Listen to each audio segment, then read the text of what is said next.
And so if you tell me that I'm doing something wrong, I'm more apt to listen to you because I know you're doing it from a place of wanting to help me, not wanting to hurt me. I want to jump right in because obviously all the things that you've done in your life, everything from being a presidential advisor to, all of it has come out of one profoundly painful moment that has now been turned into a mission. Would you mind talking to us a bit about that? Because I know today's a special day. Yeah. So, at the time that we're recording this, it's October 12, 2021. And you're right about pain, birthing everything that I've done. So 21 years ago on a Thursday morning, I got up at 8:30 a.m.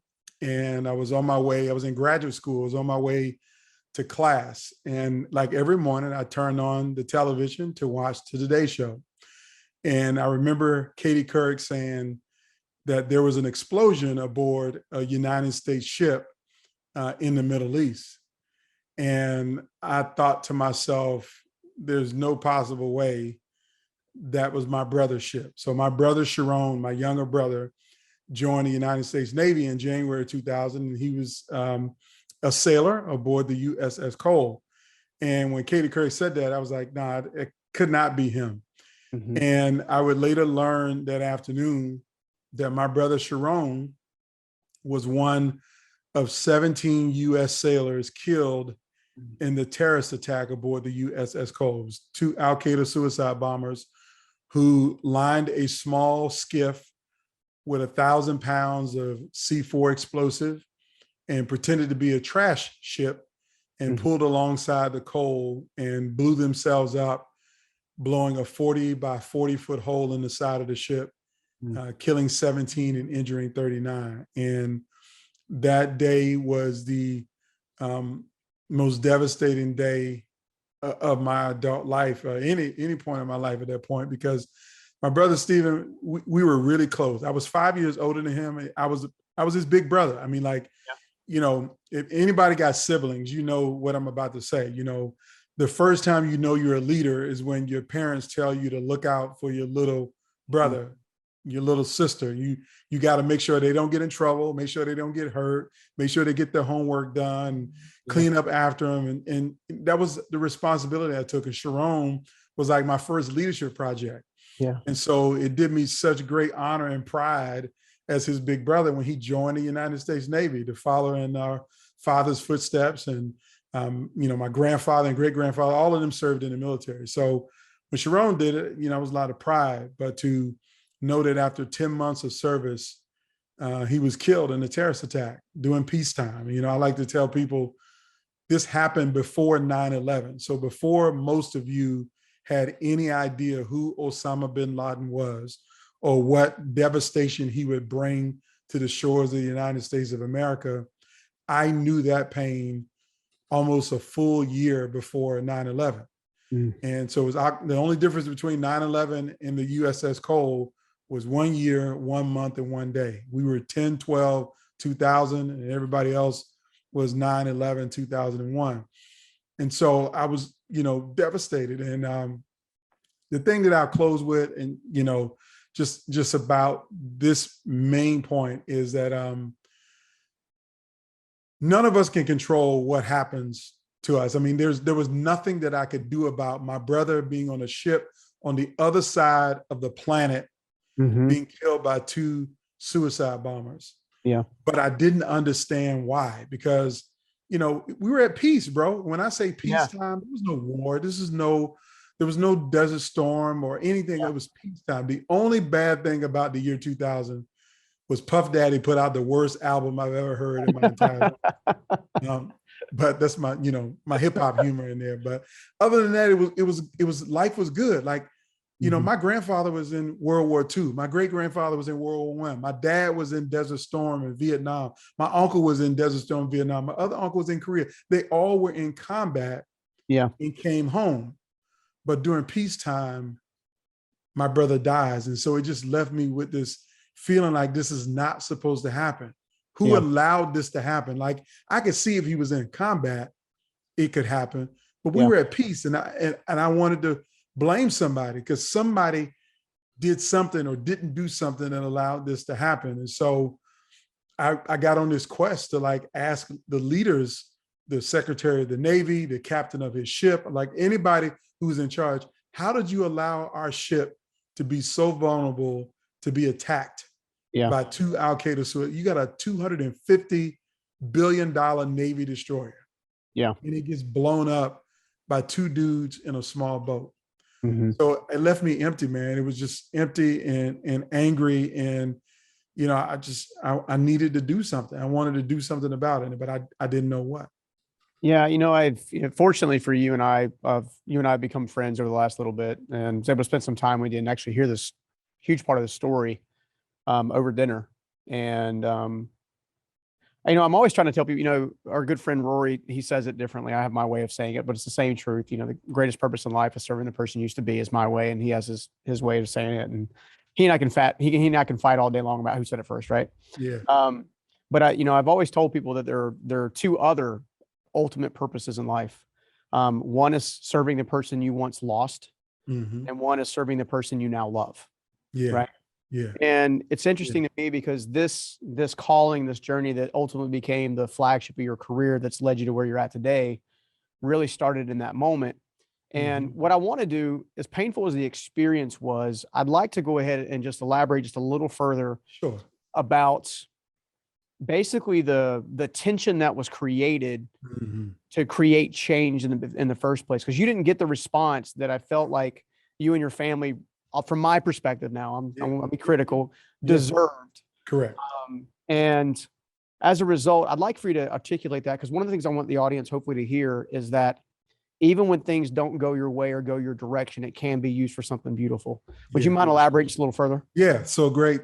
Thank you. And I'm definitely happy to elaborate. So the main point is there was this deep sense of injustice and unfairness around what happened on the Cole.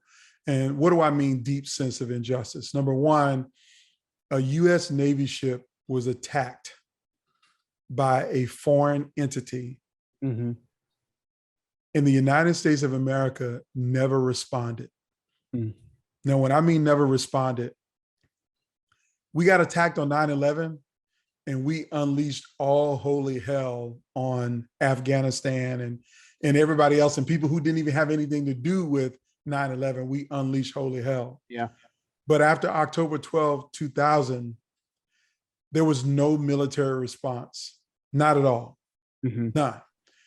On top of that, when we began to peel back the onion to understand what happened on that day, what my family would learn is that every Navy ship undertakes 60 security measures when they enter into a foreign port.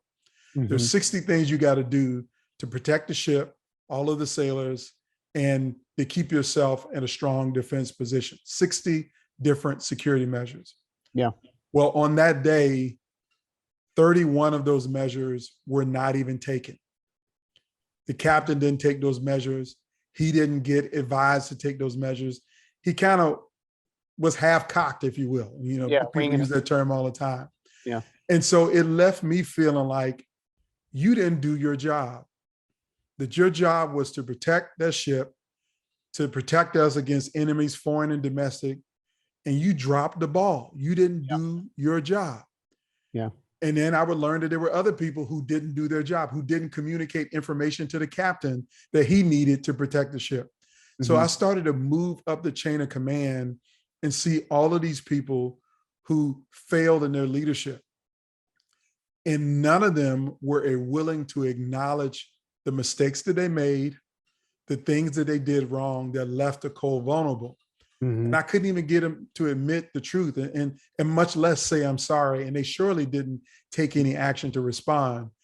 And because of that, it just kind of burned in me because I was like, listen, you're in a leadership position for a reason. Your job as a leader is to serve first and to lead second. Yep. And a big part of service is that when things go wrong, you hold yourself accountable. You own the accountability for when things go wrong. So if you screwed up, say you screwed up. Yeah. If you made a mistake, say you made a mistake, but you don't deflect, you don't defend, you don't distract away from what was done and try to blame somebody else. Yeah. And then most importantly, you got to be authentic with the people who have been hurt by what you've done. Yeah. And Stephen, it literally took nearly 8 years before anybody at a senior level would admit that they screwed up. Yeah. And that they were sorry for what happened and wanted to do something to make it right. And so for me, what it kind of drove me into is actually I got into a life of politics because I was like, man, there's no way, shape, or form that you deserve to lead if you're not willing to say, I'm sorry. There's no way you deserve to lead if you're not willing to be held accountable for the mistakes that you make or for the things that go wrong. And there's no way you should be in a leadership role if you're not willing to serve the people that you lead first. Yeah. Yeah. And so it kind of drove me into politics. I ended up deciding that, I wanted to see leadership like I believe should exist. And I can't make anybody be a great leader. I don't have that power and resource and money, but I always learned that as Gandhi was quoted as saying, and I never really have found that Gandhi actually said this, but the quote attributed to him is, be the change that you want to see in the world.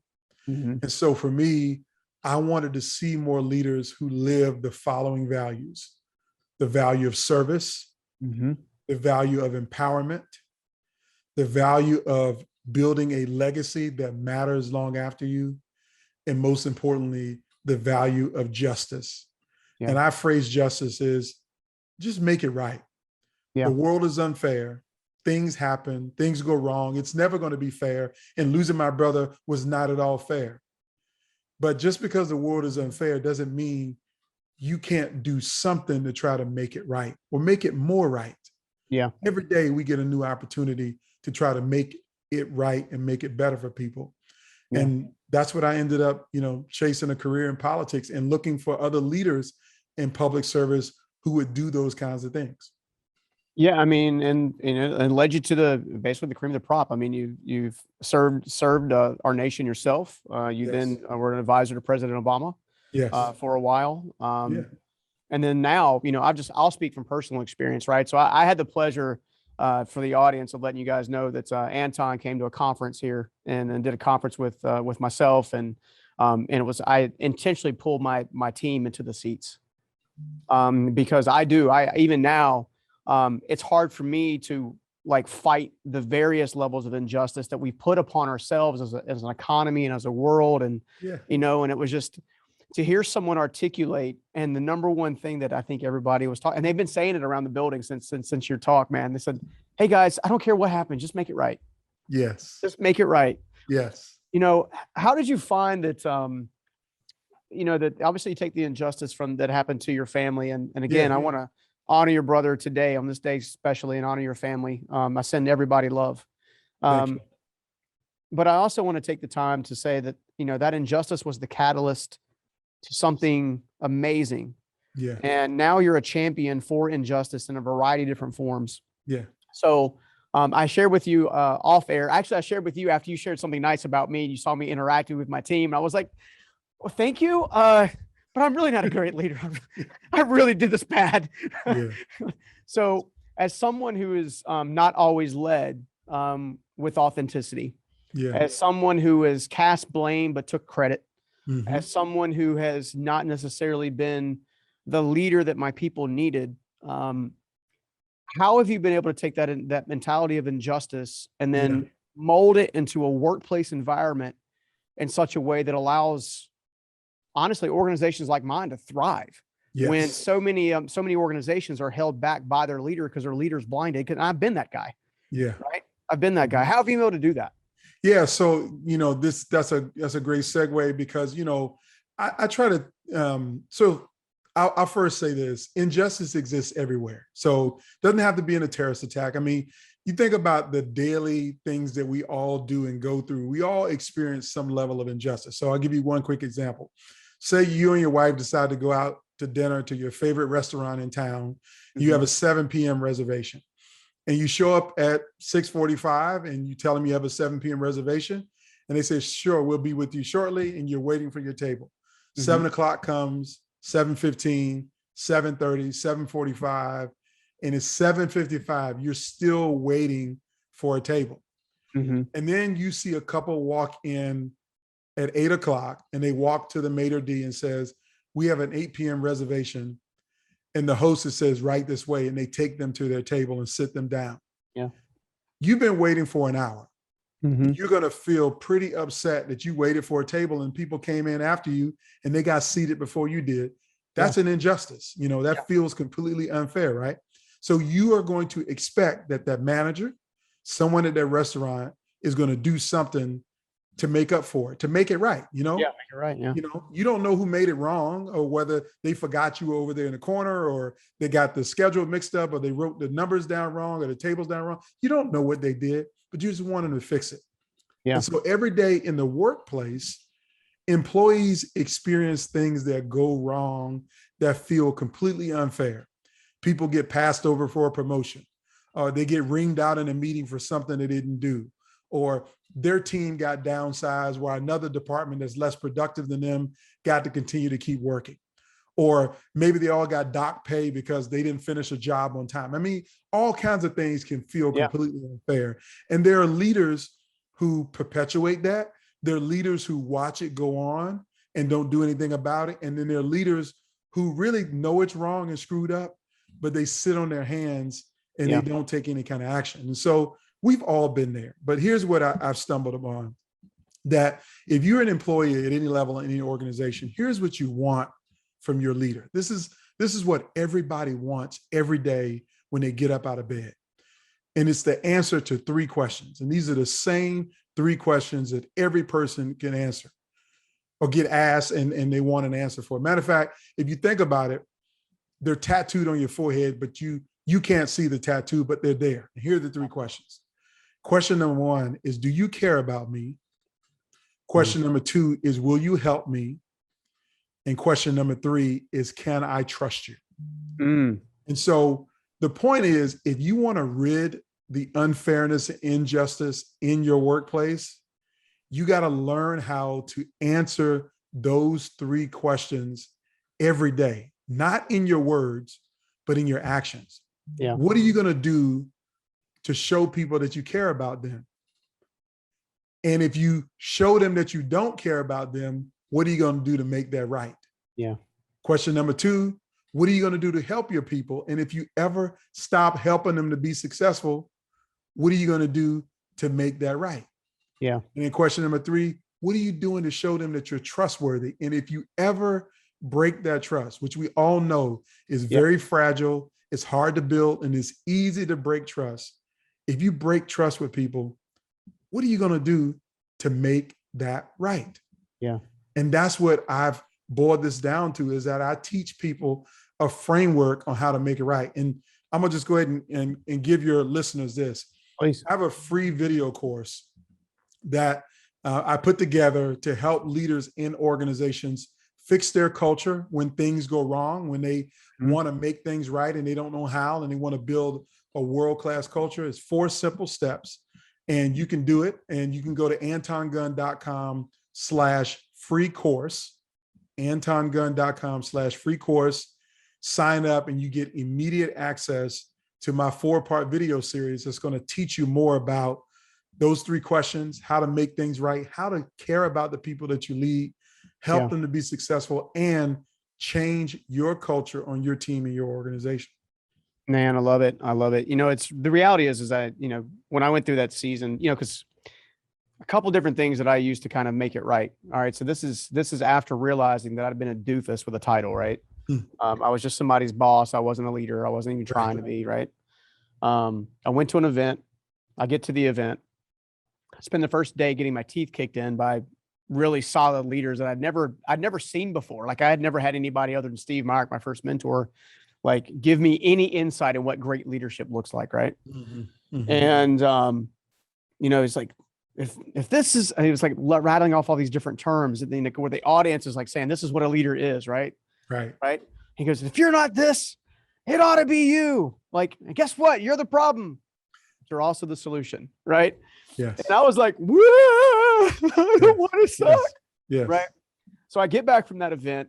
I walk into the office we had at the time. At the time, we were like 25 or 30 strong. I didn't have hundreds of team members at the time. Mm-hmm. Pull everybody in. And for the first time, I opened my mouth and I cried. And I basically apologized for 3 hours straight. Wow. I told them where I came from. I told them what I've been up against.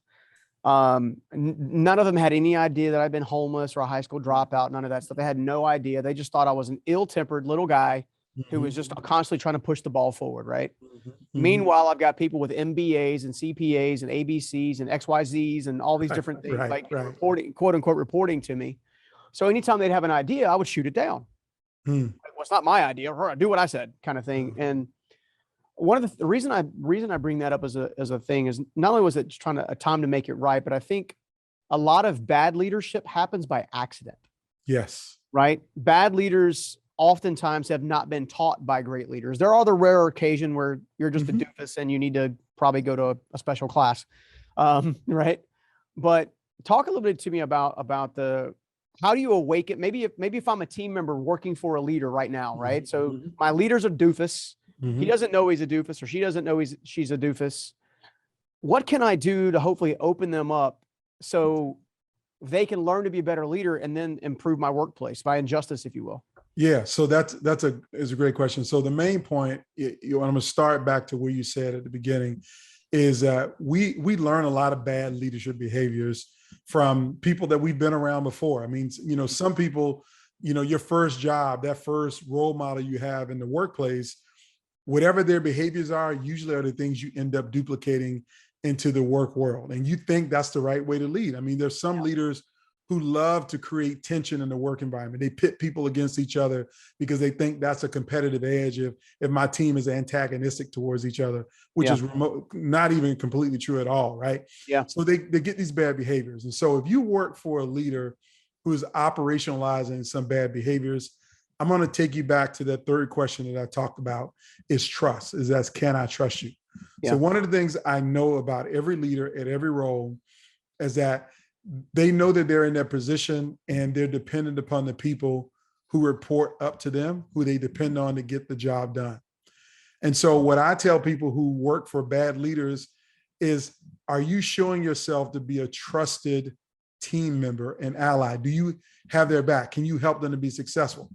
So what I'm saying here to you is, the more you show up and deliver every day, the more that leader begins to trust you and finds more security and commitment to you because you're committed to the work and you're committed to them. It is when you build that relationship that you can start to have honest conversation around what you want to see done differently in the organization. Yeah. Because let's be real clear, is if you come in today and say, you know what, this place is crappy and your leadership is terrible, how is that really going to go over with your boss if you come in? It's not going to inspire the change. Let's put it that way. No, it's not at all. And that's what I talk about in this course, is I talk about, like, literally the more you get to know a leader and what makes them tick, what motivates them, what inspires them, and the more they know that about you, the stronger your relationship. So Stephen, you kind of gave the transparent piece, is that you stood up in front of your team and you cried and you told them your story. Yeah. You let down your guard, you put away your Superman cape, and you told them what you had been through. You created a connection with your team that is unprecedented. There's so many leaders miss the mark on doing the right way. Like, people want to know who you are. They don't care about your title. They don't care about your corner office. They don't care about what's on your business card or what's in your paycheck. They care about who you are. And so if you can find a way to connect with your leader and let your leader connect with you, you find that you have things in common, things that you can bond over.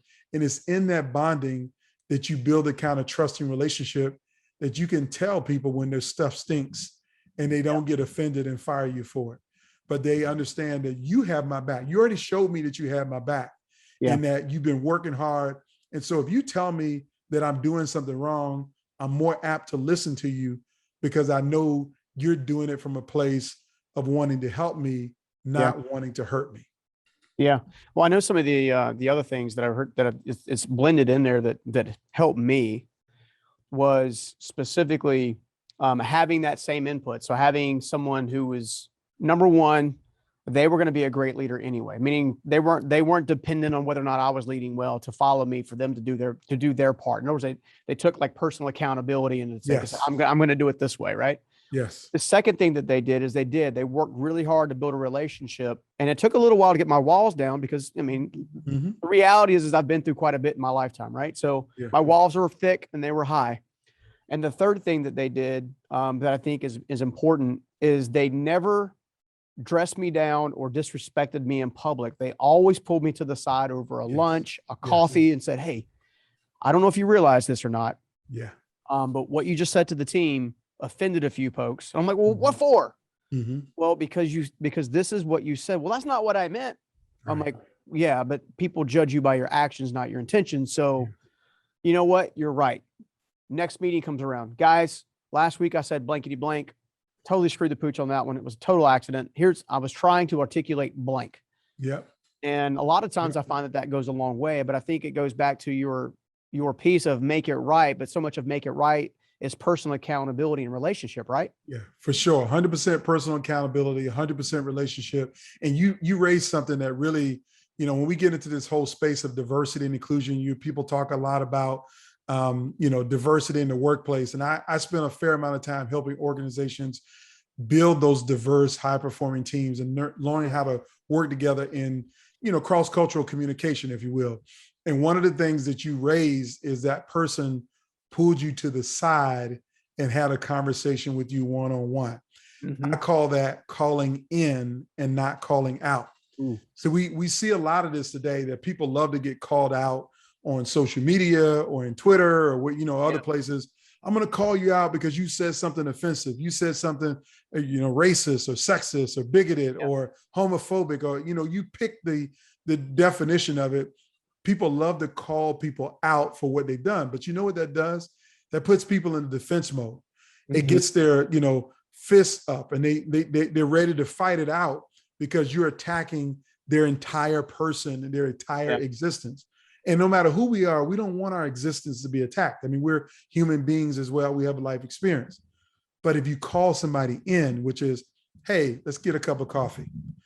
You mind answering this direct message? Or can I have a one-on-one conversation with you about something that I've observed that gives me great concern?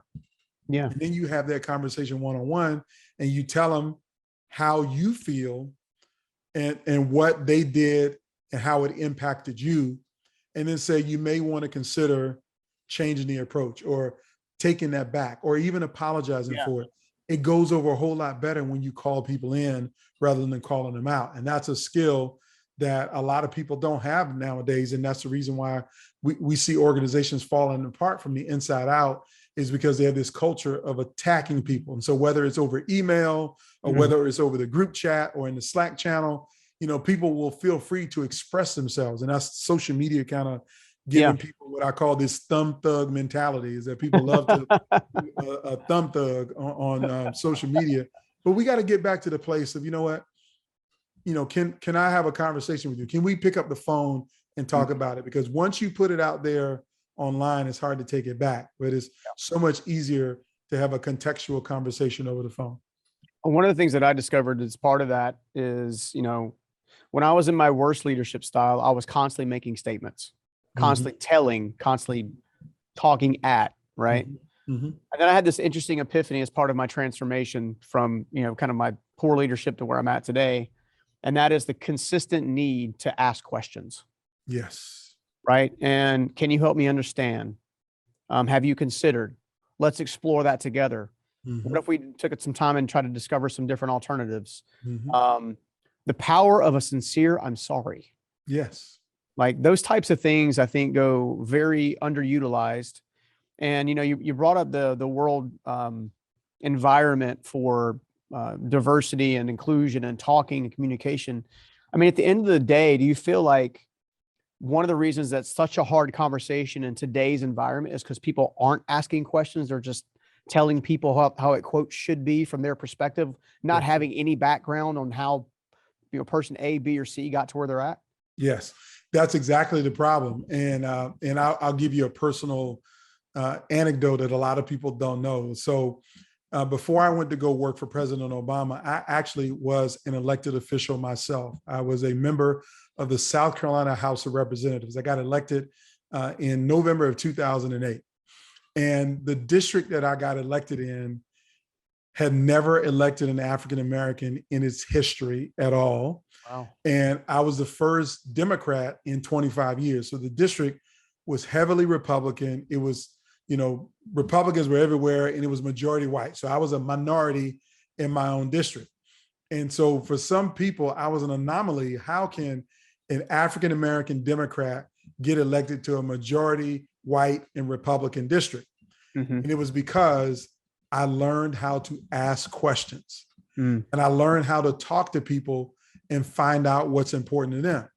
And more importantly, Stephen, those 3 questions that I told you about: do you care about me? Will you help me? And can I trust you? My goal every day was to show people that I cared about them. And the only way you can show somebody that you care is to make sure you understand them. And you have to ask questions to understand somebody. I wanted to know how you were raised, where you went to school, what's your favorite, movie, your favorite comic, if you like comics, your favorite book, your favorite TV, what's your favorite food? I mean, I ask people questions like, what's the best gift that you've ever been given? And then I shut up and I let people answer and tell me what's the best gift they've ever been given. And so I do this kind of inventory intake on almost every person that I meet. And I do that for a reason, because the more I understand where you come from, what makes you tick, what you like and what you don't like, I can lean into those things that you like to build a stronger bond, and be careful not to do or say those things that are offensive to you and that you don't like. And nobody wants to be offensive or to be offended. So my whole point is, why don't we find ways to build on the things that we have in common, or that we like, that we agree upon, and understand that we're always going to have something that's different that we never will agree on. I mean, you might like Coke. I love Pepsi. You might like the Atlanta Braves. I like the New York Mets. It doesn't matter what our differences are. We will always find that we have more in common as human beings than we have that makes us different. And we don't spend time focusing on what we have in common. We spend so much time today focusing on what makes us different. And then we take that approach and say, you know what? If I'm different than you on this, then I possibly should never like you or agree with you on anything.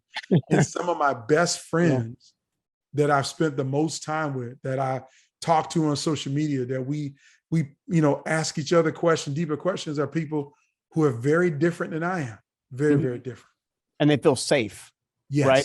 Because I think the truth that one of the things that I've picked up, not just watching you engage with an audience, but engage with my team, engage with me one-on-one, is there's an intentionality behind wanting to build true relationship. And it's not rapport to sell, or it's not manipulation to get you to do what I want you to do. It's genuine. Like, I want to get to know you.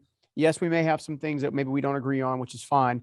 And one of the things that I also discovered is, when we really get down to that core nitty gritty, when we're having conversations about all kinds of things in life, many times it's not really differences as much as it is preferences. Yes. And because there's no understanding, there's no connection, there's no way to really disclose, that's really a preference. And, I've had really hardcore solid beliefs before, only to find out that I was basing all of my beliefs on things that weren't true. Mm-hmm. Like me being, spending 5 years as an atheist and then going down the rabbit trail to find my faith was a big deal for me. Right. So, it's how do we help people? And this goes back to the injustice side. How do we help people look past and go past the answers that they want and onto the truth? Yeah.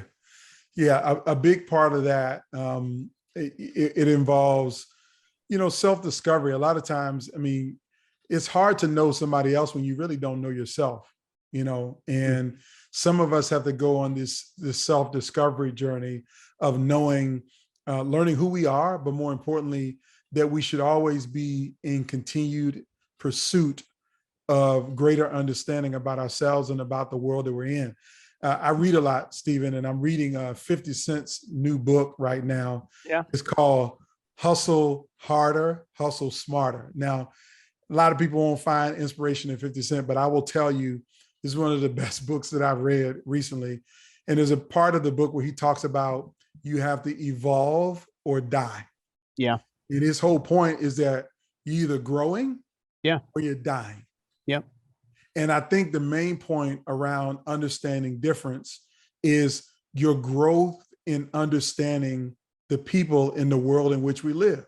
Yeah. I mean, just imagine if you got so set in your preferences, your beliefs, or your biases that you refuse to talk to certain people because at first glance, they don't look like they fit into the mold. Yeah. But that person ended up being the one person who helped you to transform the world for a positive good. But because you were so stuck in your ways and your biases and your preferences that you never gave them the time of day. I mean, it's almost like the person who you may not want to sell your product or service to because they don't look like they can afford it, or they don't look like that they would buy from me. I mean, when I was campaigning, Stephen, it was every fiber of my body that sometimes they would say, you know what, I'm not going to knock on any doors in this neighborhood because I see Confederate flags flying on cars. I see Clemson flags flying on cars. I play football at the University of South Carolina. And, you know, you drive pickup trucks and I drive a foreign made vehicle. Okay. So I could, you know, just drive in a neighborhood and say, you know what, nobody in here is going to talk to a Democrat former football player who's a progressive who believes that the South lost the war and they're traitors and we should treat them as such. Nobody's going to talk to me. I could have said that and walked away from that neighborhood, but I didn't. Yeah. And I knocked on those doors.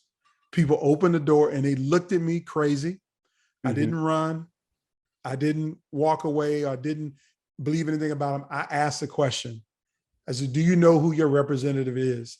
If you don't, I want to introduce myself because I'm running and I want to ask you a few questions about what's important to you in the upcoming election. And so when I asked them what was important to them, they started to give me answers of things that were important to them. And guess what? I found that over 80% of what they say was important to them was also important to me. Yeah. I was concerned about traffic. I was concerned about roads. I was concerned about growth in our community and our real estate prices going out of the wazoo. I was concerned about the same things. Yeah. And then when I asked them about why they fly the Confederate flag, I had one or two people tell me that their family served on the other side of the war and that everybody in their family served in the military. Well, guess what? Everybody in my family served in the military. So then when we started talking about the lessons that we learned from family members who served, and yeah, that Confederate flag was something that we weren't ever going to agree on, but we all understood that our role right now was to be patriots for America and serve in the country that we're in right now and to do our part to make it better. So these epiphanies would have never happened if I'd have just assumed that nobody in this neighborhood is ever going to give me a time of day. Yeah. And then I realized that in every aspect of business, in every aspect of life, we get confronted with these moments every day. And it's the greatest leaders around that realize that they have to grow or they're going to die. They're dying emotionally, mentally, you know, all aspects of it. You got to grow. And growth is really connecting with people who are different than you. Well, and I think, you know, it's one of the greatest levels of your success will be to work yourself out of a role. Right? Because if you guys have not seen Anton speak at a conference, you need to check Anton out big time, first of all. Second of all, this injustice thing is real. We can't act like it's not. Correct. But I do think that you've given us a tool for communication. Yeah. Because again, I think it comes down to understanding the differences or preferences. Because the one thing that even with the folks that were flying a flag that maybe you didn't appreciate that you guys had in common is you both lost people that you loved in a battle. Correct. Right. Correct. And right, wrong, or indifferent, everybody was doing it because they believed in America as a whole. So all of those types of things I think blend together, and which is why I think your work is so important, which is why I'm so happy you took up the mantle. I'm horribly sorry that you had to lose your brother as part of it, but I would dare say that he would be incredibly honored to see what his big brother's doing Yeah. with it. You know what I'm saying? So Yeah, I'll close with this. You're right. We all have our own journey, and we all have our path. And to be honest with you, had my brother not made the ultimate sacrifice and given his life, you and I probably wouldn't be having this conversation. You probably wouldn't know me. I probably wouldn't know you. I'd probably just be, living and working and trying to, be a good husband and a father. But it's in the tragedy when I wanted to give up on everything and just go back home and take care of my other two little brothers that the Lord spoke to me and said, you can't give up. yeah. You got to go in. And so for me, that meant to serve more. And so what I did in my darkest moment of my most pain, when I was in my most greatest need, I made a decision to serve other people. And I started volunteering in communities. I started volunteering in organizations, got involved in charitable work, healthcare work, trying to help people to be better. And that whole commitment to service is what led me down a path to public service, and then ultimately down a path of helping President Obama serve the nation. And now I serve every day, helping leaders and organizations build, these high performing teams that are diverse, that have a world-class culture with leaders that are admired by everyone because they know how to answer those three questions, but most importantly, they know how to make it right. I love it, man. I love it, dude. Well, I love you as a brother. Anytime Thank you you, want to man. come on Love the you show, too. you're more than welcome. Where can everybody else find out more about you, Holmes? Yeah, you can definitely go to antongunn.com. I encourage everybody to sign up for that free course. Yes. antongunn.com/free course.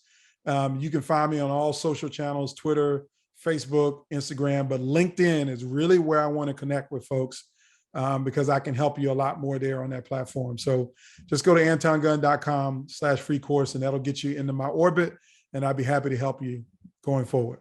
Awesome. Thanks a lot, brother. See you soon. Thank you, man. Take care. If you love that interview, go ahead and check out this next one right here. When you're forced to level up, your habits start to change, your identity starts to change, your Yeah. mindset starts to change. And that's what those core things are, the fundamentals that allow you to be able to level up and continue to add to your net worth and get to the next level in life.